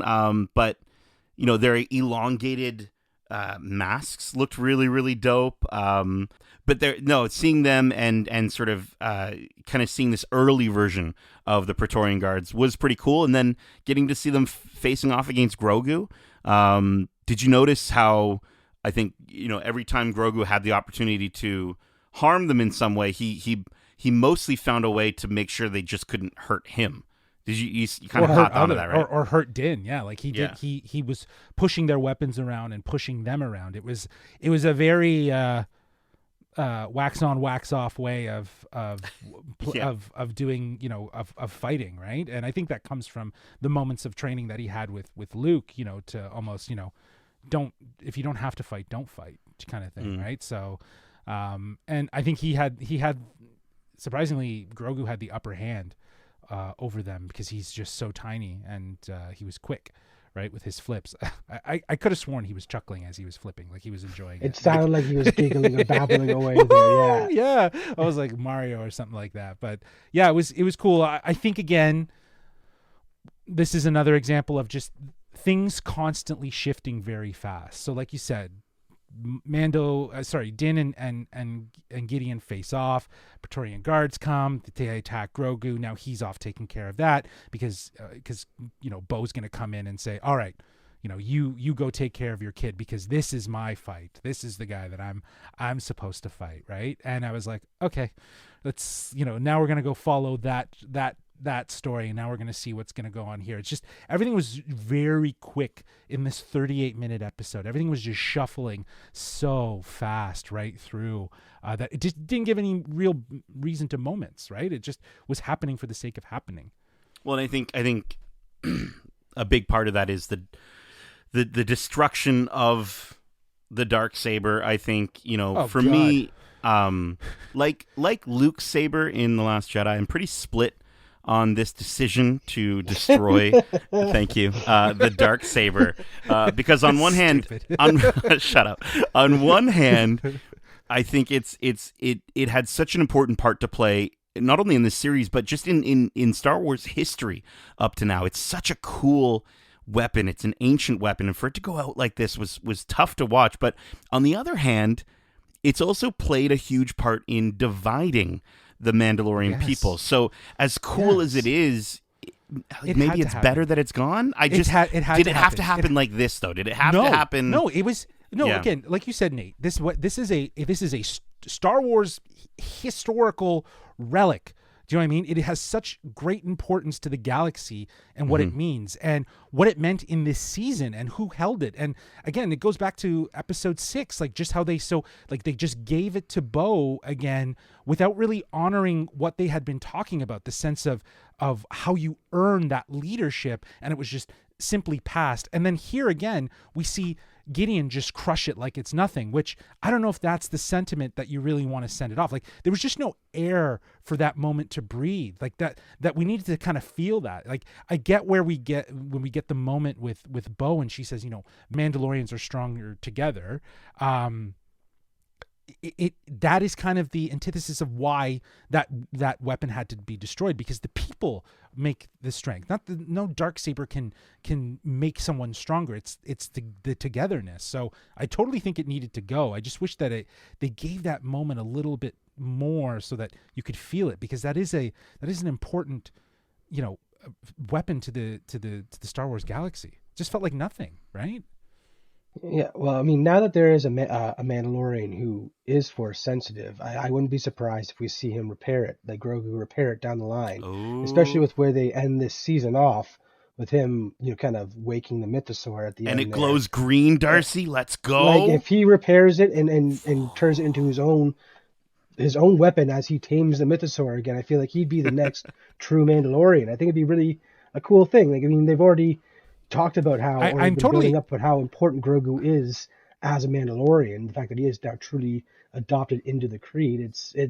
I think it's building up to this whole fact that we're going to see another great Mandalorian, and it'll be Grogu as a foundling. Well, maybe he's going to be the Jedi Mandalorian, right? Because that's where the Darksaber was born out of, was a Jedi Mandalorian. So it's like, I totally get it's it. Like I poetry. think, well, it's like poetry, but it's a starting new. Like, it's starting new. Right. But it might not be something that defines this next generation of Mandalore, right? It might be something that helps define Grogu, right? Because I at this point, I know we're going to get there, but like, Grogu sensing the mythosaur, like in my mind, Jon Favreau was really high one day and he drew a Yoda character on top of a giant mythosaur and was like, I'm going to make a TV show about this. And that's what we're working towards, seeing Grogu ride a mythosaur. And I think it's going to be great when we see it, but there's definitely something to be explored there, with like you're saying, if he's able to resurrect the Darksaber in a way, it would be very interesting to see. And when that happens will be interesting too. Like if it's in a really pivotal point when it needs to be brought back. Well, I love the idea that, we all freaked out when we saw Boba Fett riding a Rancor, and Dave Filoni's just like, you haven't seen anything yet, you losers. But I think, we've got a few questions here on Are They Dead? The ship crashes down, and is Axe Woves, was that his sacrifice? Is he gone? He shot the window and flew out. Did he fly out? He clearly escaped. Yeah, he shot the window beside him, flew out, and pieced out before he's with he them at entered the the end. crevice. He's with them at the end. I just mean in general, do you think he dies missing eventually? Maybe he died eventually of old age. That's what I was talking about, Darcy. Listen, I'm still a little loopy on the time zones that we all traveled through. But I, we were talking about it before. This ship crash, Gideon dying. Is he dead? I think that this is definitely, especially the way he dies. I don't think that he's done. Especially you have someone like Giancarlo Esposito coming back. You don't get rid of him that easily. Can't get rid of him. Yeah, exactly, right? So, and I think as who knows, he might be doing the Fan Expo circuit again, and doing cons, and I'm sure questions are going to be asked. He may play coy. He may play a little loosey goosey with if he's dead or not, and I'm sure he's going to have some fun with it. But I think he's very much still alive. He was a great villain, but that Jesus pose, burning, I was like, yeah, that's cool, but he's not dead. Well, and I think we got a really wonderful "We Are Groot" moment with Grogu. "We Are Grogu," I think was a great little moment of him protecting them from the blaze. Very rebels. Very rebels-esque. With Kanan, Kanan, and he's saving, sacrificing himself to save Hera and Ezra. But Grogu's stronger, dude. He doesn't have to sacrifice himself. He made a bubble though. Like he made like an air wind bubble where the fire was just wrapping around them and passing them, and he didn't get tuckered out. So cute. No. He's just like, he just sits down. He's like, that took a lot, but he's the Avatar, dude. But I think I think this was a really fantastic moment, and the music was really great here again in this sequence, and I did want to just sort of keep going here though, where Ragnar finally completes his creed. Grogu becomes Din Grogu. What did you guys think of the name Din Grogu? Yeah, I pulled an 8. I teared up at this moment. It was really cool to see that, and I love how that, like, he will continue his training before he can say the creed, because kid wants to fight, so let's teach him how to fight. Mm-hmm. Yeah. Let's teach him in a way that he doesn't necessarily need to be in an IG suit. I think in that way, right? I think we got to see IG 11 restored properly as the Marshal on Navarro. I thought that was great, and which means that we might get to see them again. You know what I mean? We might get to see, because obviously Navarro is a very important planet. I hope we get to see IG-11 again. I think they'll be really, really fantastic. Well, aren't they living on there? Yeah, that's I'm where. pretty sure that's where they live. That's where the Dins Yeah, live exactly. now. So he's going to deliver pizza to them. That's going to be Exactly. awesome. I'm stoked about that. Look, he's got a nice little porch. They're going to sit out on the porch, watch Grogu, try to catch some frogs and do his thing. I think it's interesting too that shit, I had something to say here. Forge. I was watching online and someone was saying, I was watching a video on YouTube. I think it was from IGN talking about, or Nerdist actually, where they were talking about calling him Din Grogu. So it's like the first name, it's not a surname. So like it was a bit of a interesting thing. But because Din Djarin is a foundling, his first name would be his family name, right? Because he is a foundling, whereas like everyone else, like Bo-Katan Kryze, she is a Mandalorian who has a family lineage. She knows that lineage. She is a Kree, right? So it's like it's just a bit. It works different for the foundlings. So I'm probably butchering how they described it, but I thought it made a lot of sense that being that he is a foundling, he's the first of his name. That his first name is actually his family name. If in that So is his name actually Djarin Din? No, his name is Din Djarin. Right, but his oh, but Djarin the familial name. So if he was to like marry someone, okay, I get it. Yeah, okay, Din cool. Bo-Katan. Right? No, that's not going to happen. No, I don't. Yeah, I don't want that. No, I don't want that either. But Bo-Katan, standing as the ruler of Mandalore once again, she reignites the Great Forge. That was such an epic moment. I think that was a really cool moment to see. That was a rewarding feeling for sure. Yeah, after this season, after everything, this was definitely Bo-Katan's season. Katie Sackhoff, this was her time to shine and really bring that character to a sense of closure, given the journey that she's had through animation and through the story, through Star Wars, right? That we've been able to see, in animation and, kind of come to a proper, rightful, earned conclusion here in the finale. So I thought this was I really appreciated this moment. I'm glad that we got it and we saw a sense of unity now amongst the Mandalorians. So now that she's, she's kind of in her place, they've kind of completed her arc. Do we see more of Bo going forward? Yeah, is there a ally. Yeah. Isn't she an ally? Yeah, like she like maybe then she's she's involved in future stories, but maybe not every episode kind of thing. You know what I mean? Like I mean, Grogu's gonna need more armor. They're gonna be going back to Mandalore at some point, so yeah, we'll see her again. She might not be a main character level. I can't wait till he gets a jetpack. Just gonna say that. Like I can't wait to see what he's gonna do with a jetpack. Well, one thing that he did finally get in this episode were chicken nuggets, and we get to see him sitting at that Adelphi base, just kind of munching on what everyone is calling them chicken nuggets. I'm pretty sure in Star Wars canon they were chicken nuggets, and it's just been so memed online for him to have his little chicken nuggies. But that whole scene with Carson Teva, just it to your point earlier, Justin, like.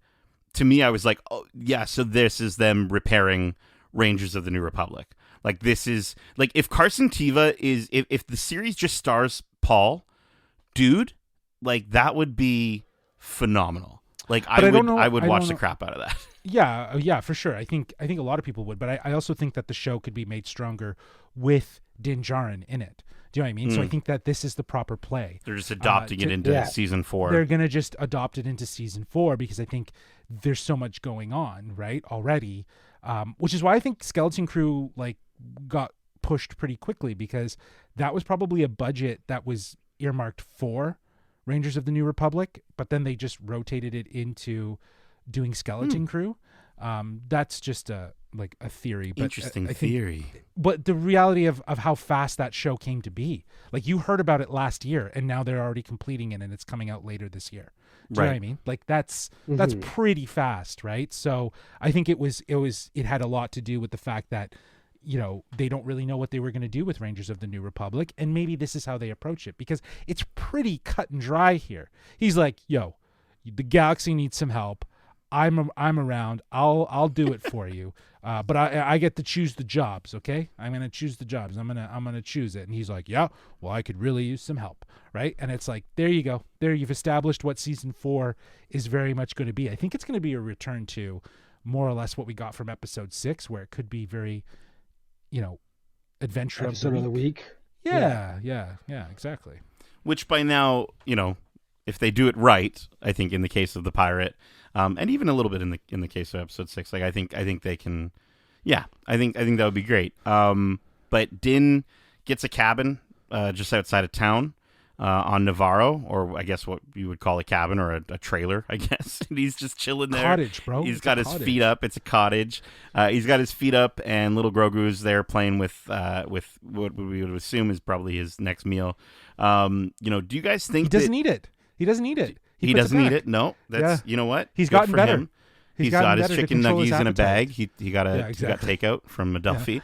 But do you think I think a big question that a lot of people are kind of having is now that this sort of, in a way, it kind of feels like this is it could be a soft ending for these characters. Like, let's pretend if they weren't going to be doing a season 4, if they wanted to end it off here, they technically could with where they are. I definitely don't think that's the case, but a lot of people are speculating that it's possible that going forward, the Mandalorian could, much like how this entire season has sort of, each episode has sort of meant multiple different characters, and I think they were trying to kind of get us as viewers to sort of understand that this show is not just about Din Djarin and Grogu.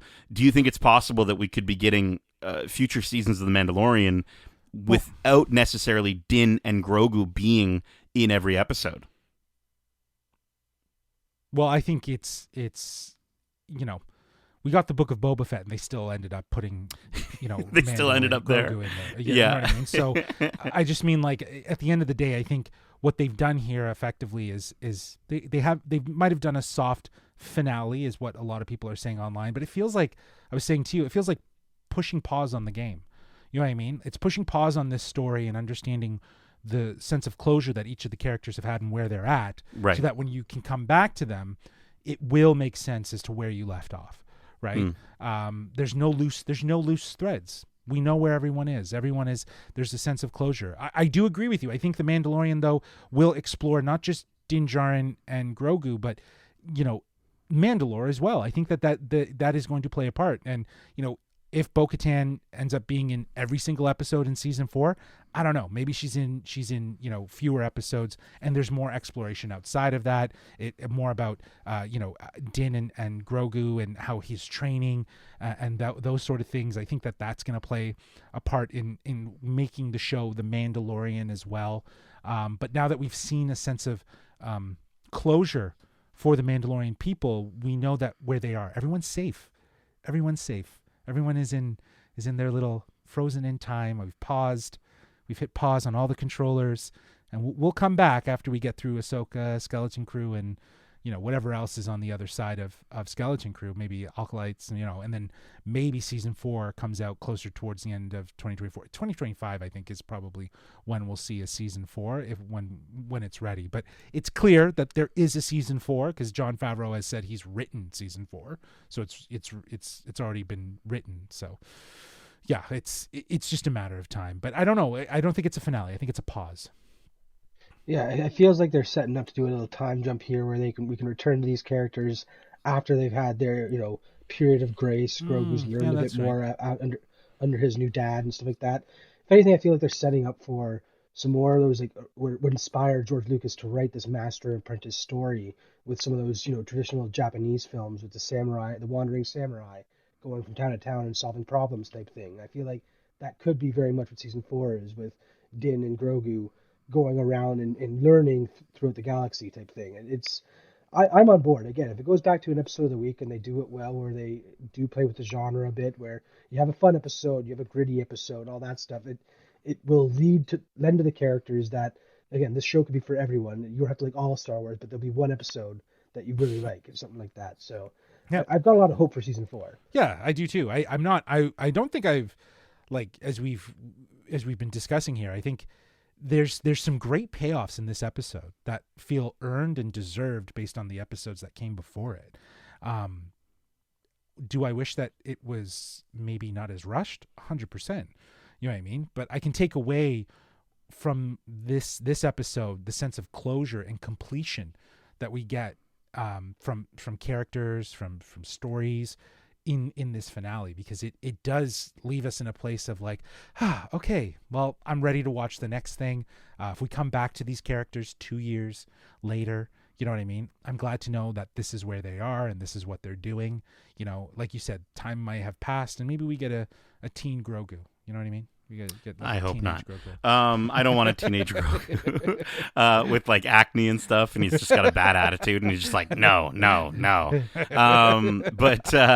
But I did really enjoy the Lucasfilm sort of circle close So transition. final, yeah. You know, again, it kind of does, like you were saying, feel like a pause, but in a way, I would almost hope that now that they've sort of established that, the next time we see Din and Grogu, they start with a little circle on Grogu and then expand out to show us something awesome. I think would be really, really cool.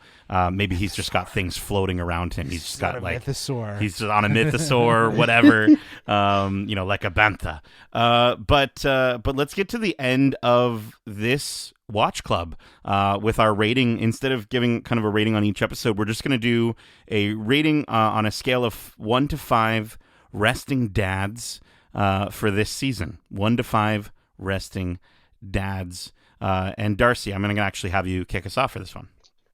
Again, this season was very enjoyable from start to finish for different reasons with each episode. I love how they were playing with, like, in the genre where we had the very political heavy episode earlier on, and then later on got this fun Jack Black and Lizzo adventure. It didn't feel like every episode was the same, and I enjoy that. And I look forward to more stories like that with the potential of Grogu and Mando just exploring the universe. So I really enjoyed this season, and while I do agree some of the big moments were kind of shoehorned in at the end there, I'm all right with it because I know that we'll get more stories that will have bigger payoffs. We can't be greedy. Star Wars fans are typically very greedy, and I look at things where it's like, you know what, we got enough. I'm okay with it.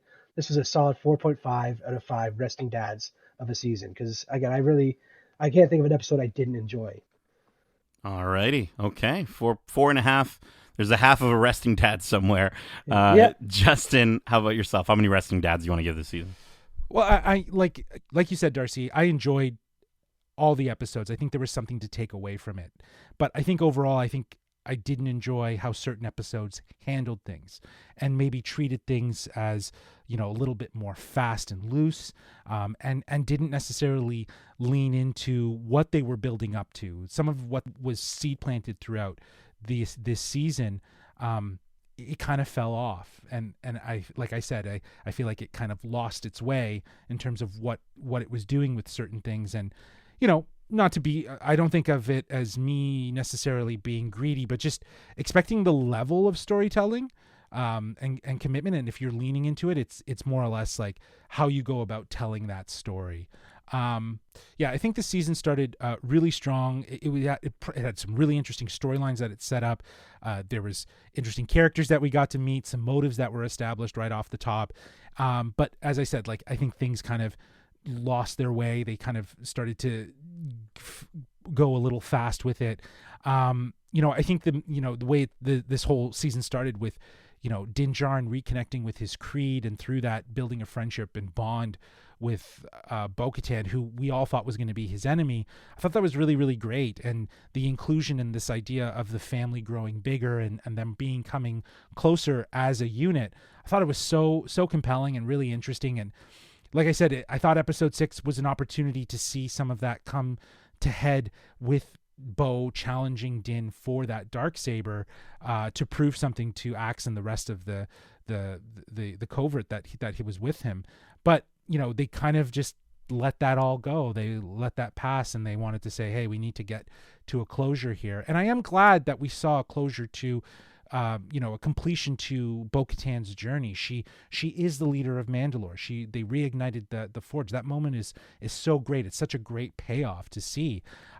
This season was filled with great action, great space dogfights, and great directors at the chair. You know what I mean? Like, say what you will about episode 6. It was a fun episode, right? I enjoyed the cameos and the campiness and the cheese. I was able to chuckle. It didn't take itself seriously, and I think that we need to remember Star Wars can be that sometimes.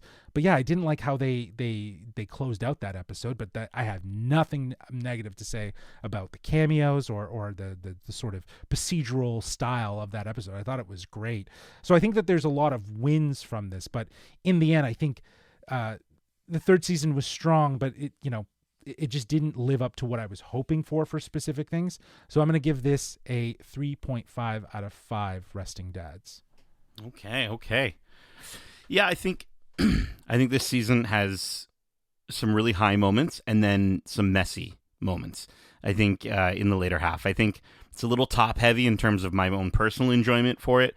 I think we got some, like you were saying, some of the best space combat, some of the best aerial combat I've ever seen in Star Wars. Just thinking back to some of those moments in the previous episodes were just absolutely incredible. We had some fantastic growth for Grogu early on in the season. I think that Kelleran Beck reveal was so deserved and so lovely, and something that I think we could only see in a show like this. Was so excellent. I think some of the logic and the decisions, like you were saying, Justin, it very much felt like a race to the finish to clear up these storylines that I personally thought they could have stretched pushed out more. Yeah, I think we could have even gotten to like halfway through season 4 before we got to some of these moments or some of these storylines being cleaned up. And as much as that worries me, it also does kind of excite me a little bit at the same time. I think Dave Filoni and Jon Favreau, they're great at what they do. So if what comes next is good enough, if it's a good enough reason to kind of get these other storylines wrapped up, then maybe I'll feel a little bit better then. But right now, I don't feel as good about some of the decisions made in terms of just, again, how quickly things sort of wrapped up. But I will say, I think, I don't know if 8-episode structure is the best way to go about it. I really do think that this could have benefited from being a 9 or 10 episode season. But I mean, as far as the score is concerned, I'm struggling because I think the show is so dang good for the most part. I don't think it was perfect this season. I do think I enjoyed season 2 a little bit better than season 3, but I think for this one I'm going to be giving it a solid 4 out of 5 resting dads, right in the middle between you two. But it's going to be really interesting to see, with The Mandalorian season 4, where they take Din Djarin and Din Grogu next. But that is it for this Watch Club for The Mandalorian Season 3. We hope you enjoyed it, and if you did, make sure to subscribe to us wherever you like to listen to podcasts, if you haven't already. And if you want to write into the show with your thoughts or your predictions on the shows we cover in Watch Club, well, listen, you don't have to reunite your people across multiple versions of what they believe is the way. Instead, Justin, can you let the children of the Watch Club know where they can reach us by holo message? Well, they can reach us at wearegeekcentric@gmail.com. That's wearegeekcentric@gmail.com, or they can reach out to us on Twitter @GeekcentricYT or on Instagram @WeAreGeekcentric. We have a ton of other great episodes covering the latest in movies, TV shows, games, including our recent spoiler-free reviews for the Super Mario Bros. Movie and Dungeons and Dragons. We have a ton of interviews for you to check out, like our recent interview with Alyssa Waponatuk, who plays Tiger Lily in Peter Pan and Wendy, as well as our interview with Aisha Tyler.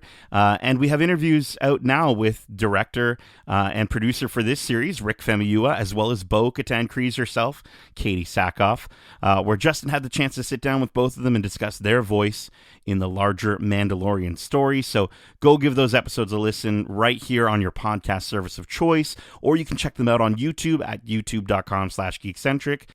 And, speaking of interviews, with it being May the 4th, we've got some special May the 4th Star Wars-centric interviews out now with the folks from Star Wars Visions Volume 2. Justin had a chance to speak with some lovely folks behind that series, as well as we've got our review for Star Wars Visions Volume 2. Spoilers, it's phenomenal. So definitely check out both the interview and the review, and then watch Star Wars Visions, because it is out today. Volume 2 just launched on Disney Plus as part of May the 4th, all the May the 4th celebrations and festivities. And then, dialing it back here from the number 4 to the number 3. And it's also a volume, like a volume dial. I don't know. We've also got some coverage for Guardians of the Galaxy Volume 3. We had the chance to check that out, and our review for that is out right now. So you can definitely check out our review for the Guardians of the Galaxy Volume 3, and we'll have some special interviews with some phenomenally talented folks from that movie out tomorrow. So make sure to subscribe here. Click, give us a like, give us a listen, give us a 5 stars. And lastly, go check out our TikTok. We got some wonderful TikToks out right now. And you can go check those out at We Are Geekcentric on TikTok, as well as on our Reels. Some really, really phenomenal moments from some of the different interviews that I mentioned earlier. So subscribe here, subscribe there, subscribe everywhere. Darcy, Justin, thank you so much for joining me for this Watch Club. And as we say, this is the way.